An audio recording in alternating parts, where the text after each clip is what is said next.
สาธุสาธุครับกำในกติมาสับเลียงเนลองอันเงินส่งโอนกว่าซื้อเครื่องกองมูเลเงินอันไรฮับพี่น้องหลูตานมาเสาตาหน้าหลูตานมาซื้อนั้นนะครับเนาะเมื่อส่งค่า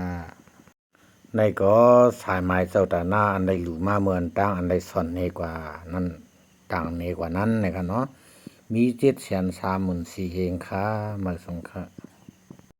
ในก็แทงสุบหนึ่งนะครับเนาะในก็แทงสุบหนึ่งแม่นกว่า490,000เฮงปากยาเนี่ยค่ะเนาะพมกันค่ะในก็เป็นเงินเขพี่น้องเมืองเขียวเขาหลุดตันมาเรียกเป็นเงินมันตั้งหมดละอยู่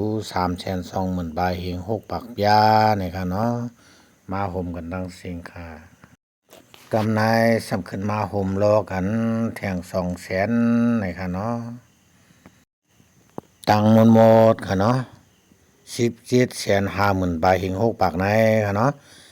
730,000เฮงแลโฮมกันดัง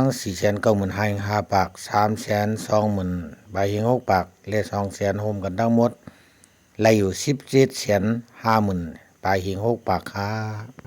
ออกขาเมื่อหนังหุบจูเสลอเนนะไว้ในไข่เอาตัวเอาคาเลยเนาะมาส่งค่าในก็เป็นเงินส่งกว่าตาซื้อเครื่องมาอุดทุนทรายเนี่ยค่ะเนาะทั้งหมดมาห่วมกันค่ะเนาะ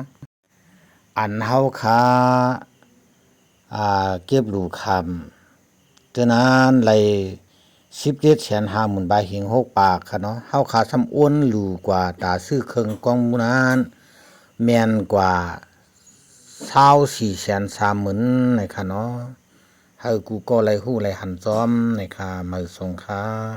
นิปันนาสาปิสโยโหตุสาธุสาธุหะไหลอองมันกูก็เสกำค่ะ